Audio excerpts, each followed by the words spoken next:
Hi guys, daily വ്ലോഗിലേക്ക് movie റിവ്യൂയിലേക്ക് നമ്മൾ വീണ്ടും വന്നിരിക്കുകയാണ്.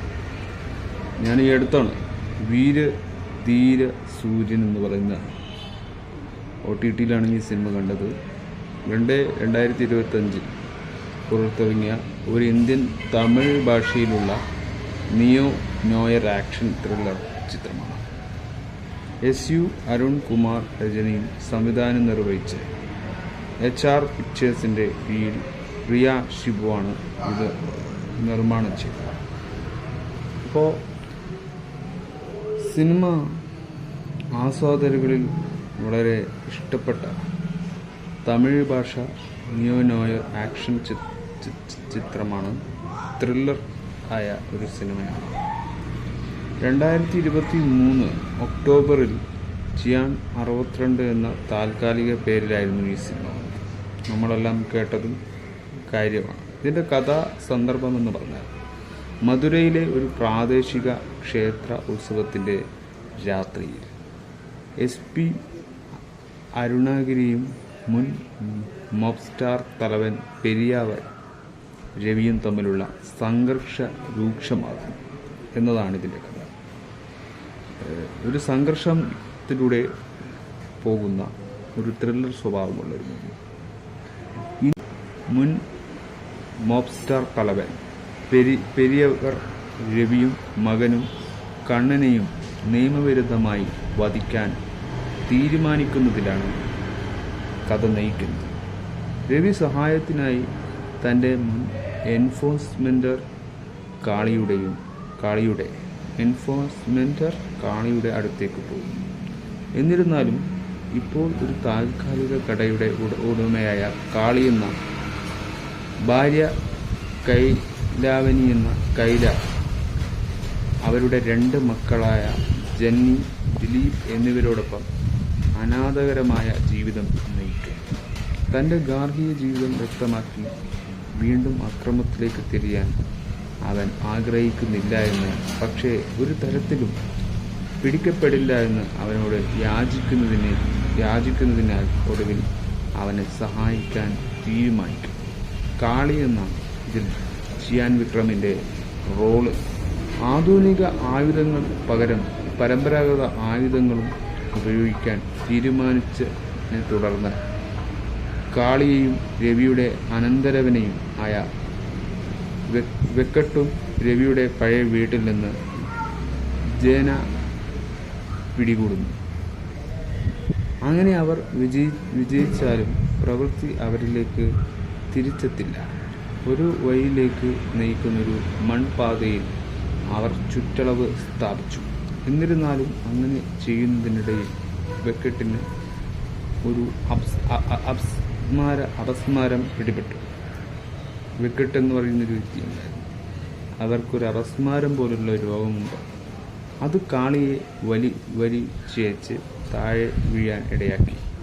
വെക്കറ്റ് ചേനയെ തട്ടി അവയെ ചലിപ്പിക്കാൻ പോകുന്നതിന് മുമ്പ് അയാൾക്ക് അവനെ പിടികൂടാൻ കഴിയുന്നില്ല. ഒടുവിൽ അരുണഗിരിയെ കൊല്ലുന്നതിൽ അവർ പരാജയപ്പെടുകയും കാളി അതേ കാര്യം രവിയോട് റിപ്പോർട്ട് ചെയ്യുകയും ചെയ്യും.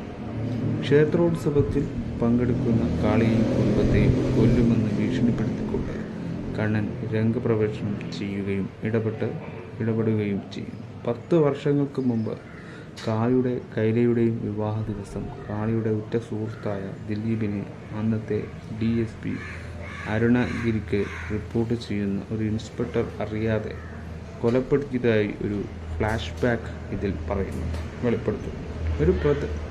ഒരു പ്രാദേശിക രാഷ്ട്രീയക്കാരൻ്റെ മരുമകനും അദ്ദേഹമാണ് പ്രദേശത്തെ ഒരു വലിയ ഖാന കരാർ നേടാൻ ആഗ്രഹിക്കുന്ന പെരിയവരുടെയും കണ്ണനോടും അരുണഗിരി എന്ന ദിലീപിനെ കുറിച്ചും പറയുന്ന ആ വിവരങ്ങൾ ഉപയോഗിച്ച് രാഷ്ട്രീയക്കാരനായ ഖാന കരാർ നൽകുന്നതിനായി ബ്ലാക്ക് മെയിൽ ചെയ്യാൻ അവർ തീരുമാനിക്കും. അതേസമയം കാളിയുടെ മുന്നിൽ ദിലീപിൻ്റെ മരണത്തെക്കുറിച്ച് അറിയില്ല എന്ന് നടിക്കുന്നു. ദിലീപ് എന്ന് പറഞ്ഞാൽ സുരാജ് അഭിനയിക്കുന്ന റോളാണ്. ഒടുവിൽ അരുണഗിരി ദിലീപിൻ്റെ വിധിയെക്കുറിച്ച് കാളിയുടെയും കൈലയും അറിയിക്കുന്നു. നിരാശനായ കാളി രാഷ്ട്രീയക്കാരനെ കൊല്ലാൻ തീരുമാനിക്കും. വെക്കട്ടും മറ്റും ചില പുരുഷന്മാരും ചേർന്ന് രാഷ്ട്രീയക്കാരനായ കുടുംബത്തോടൊപ്പമുള്ളപ്പോൾ അവർ അദ്ദേഹത്തിൻ്റെ വീട് ആക്രമിക്കും. പക്ഷേ കാളി അവനെ കൊല്ലാൻ വിസമ്മതിക്കുകയും പകരം അരുണഗിരിക്ക് കീഴടങ്ങാൻ തീരുമാനിക്കുകയും ചെയ്യും. പോലീസ് സ്റ്റേഷനിൽ വെച്ച് രാഷ്ട്രീയക്കാരൻ ദിലീപിനെക്കുറിച്ച് മോശമായി സംസാരിക്കുമ്പോൾ കാളി ഒരു പ്രാദേശികമായി നിർമ്മിച്ച തോക്ക് വീശി അവനെ കുഞ്ഞനെ വെടിവെക്കും. തുടർന്ന് രവിയും കണ്ണനും പ്രത്യക്ഷപ്പെടുകയും ദിലീപിൻ്റെ മരണത്തെക്കുറിച്ച് മുൻകൂട്ടി അറിയാതെ ഒളിച്ചിരിക്കുന്നിടത്തോളം കാലം അവനെ സസ്പെൻഡ് ചെയ്യില്ലെന്ന് ഉറപ്പാക്കുമെന്നാണ് വാഗ്ദാനം ചെയ്യുകയും ചെയ്യും. തുടർന്ന് അരുണഗിരി എന്ന SP ആയി വരുന്നത്. അതിൽ ഒരു SP ആയി അരുണഗിരി എന്ന വേഷത്തിൽ ഉള്ളൊരു SP ഉണ്ട്. തമിഴ്നാട്ടിൽ മറ്റൊരു മേഖലയിലേക്ക് സ്ഥലം മാറ്റുന്ന അതേസമയം വർത്തമാനകാലത്ത് കണ്ണൻ തൻ്റെ കുടുംബത്തിൻ്റെ സുരക്ഷയെക്കുറിച്ച് ആശങ്കക്കുലനായിരുന്നതിനാൽ കാളി അരുണഗിരിയുടെ തൻ്റെ സ്ഥാനം വെളിപ്പെടുത്തും. രവി എവിടെയാണെന്ന് വെളിപ്പെടുത്താൻ കണ്ണനെ കൊണ്ട് പറയണമെന്ന് കാളി അരുണഗിരിയോട് പറയും. എന്നാൽ കാളി തന്നോട് സംസാരിക്കാൻ പോയപ്പോൾ കണ്ണൻ്റെ അമ്മയിൽ നിന്നും ഒരു ഫോൺ കോൾ അവരിൽ ഒരു കറുത്ത ആട്ടിൻകുട്ടിയോട് പറയുന്നു. ആട്ടിൻകുട്ടിയുടെ ആണെന്ന് പറയുന്നു. അങ്ങനെ അതിനിടയിൽ തന്നോടൊപ്പമുള്ള 3 പുരുഷന്മാരുടെയും രാജ്യദ്രോഹികളാണെന്നും അയാൾ വിശ്വസിക്കുന്നു.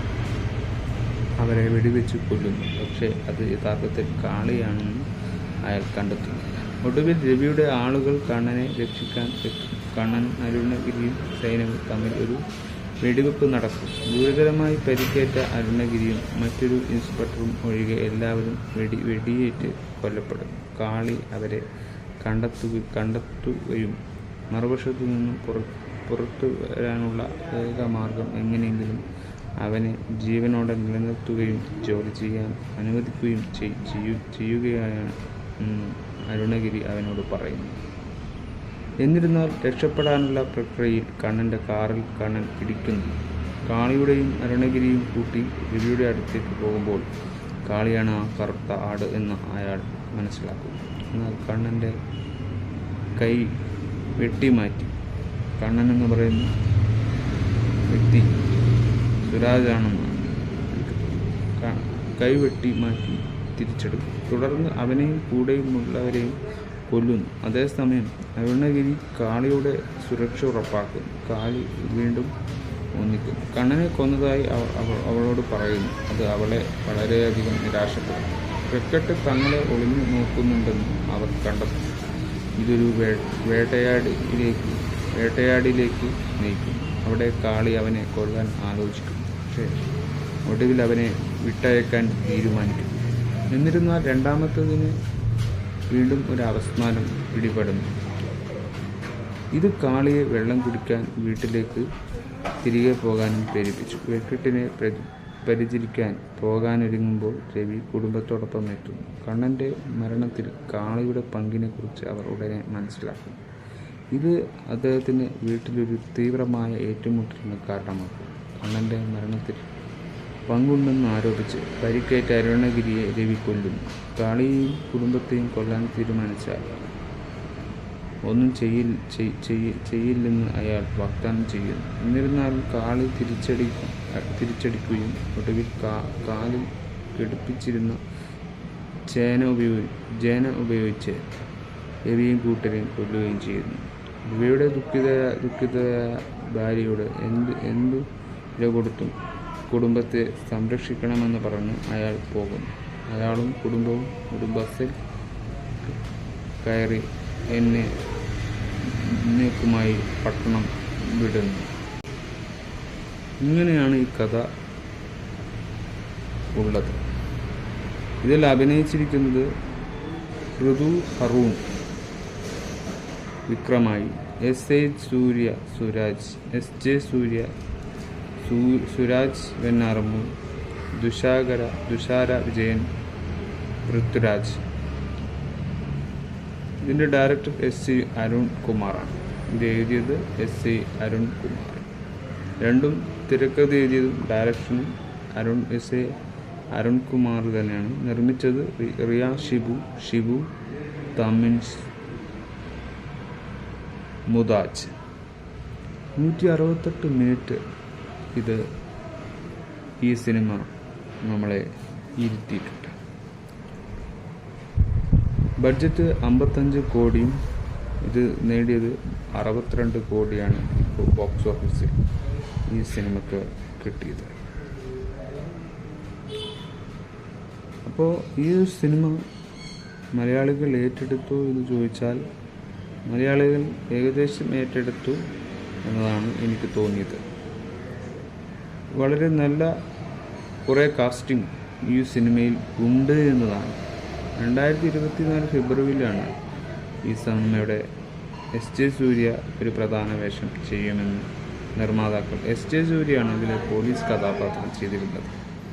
അടുത്ത മാർച്ചിൽ മലയാളം 2024 ഫെബ്രുവരിയിൽ തീരുമാനിച്ച് അത് അടുത്ത മാർച്ചിലായിരുന്നു മലയാളം നടൻ സുരാജ് വെഞ്ഞാറമൂടിനെയും പ്രധാന വേഷത്തിൽ ഇതിൽ കണ്ണൻ എന്നൊരു പേരിൽ തമിഴിൽ അരങ്ങേറിയിരിക്കുന്നു.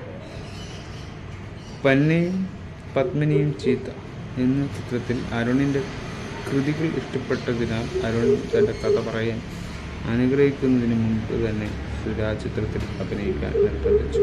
സുരാജിനാണ് ഇതിന് പ്രധാന വേഷം ഉള്ളത്. അപ്പോൾ നല്ലൊരു സിനിമയാണ്. സ്വാതന്ത്ര്യ വിജ്ഞാന കോശമായ ഒരു കാര്യമാണ്. നല്ലൊരു ഭാഷ തമിഴായുണ്ട്. തമിഴിലെ എല്ലാ കാര്യങ്ങളും തമിഴിൻ്റെ രീതിയിൽ തന്നെയാണ്.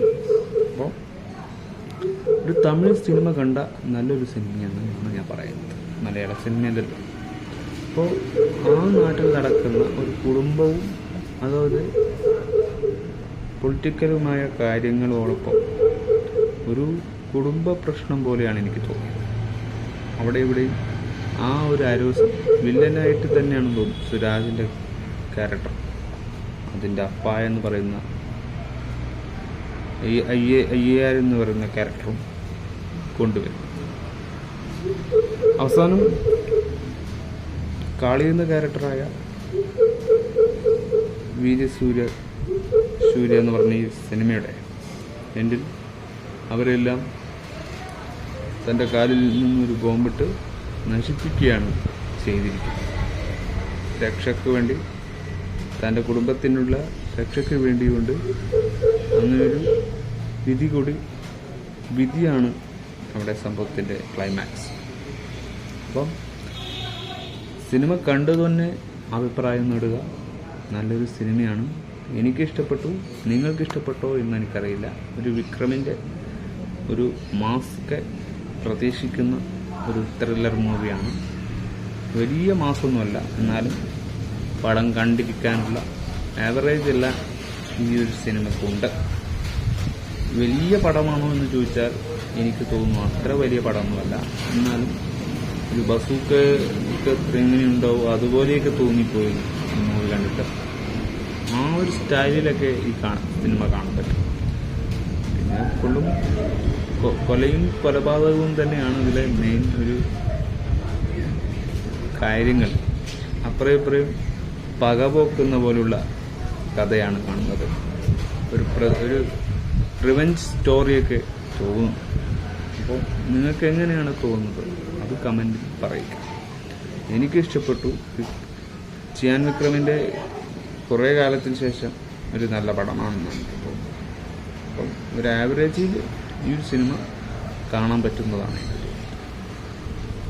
ഇതിൻ്റെ സ്ക്രിപ്റ്റ് അങ്ങനെയാണ് പോകുന്നത്. അപ്പം 55 കോടിക്ക് മുടക്കിയ സിനിമ 62 കോർ വരെ നേടി എന്നാണ് ഇപ്പോൾ കാണുന്നത്. ഇത് OTT-യിലും ഈ സിനിമ സുതാര്യമാണ്. അപ്പോൾ OTT-യിൽ കാണേണ്ട അഭിപ്രായം നിങ്ങൾ രേഖപ്പെടുത്തുക. By four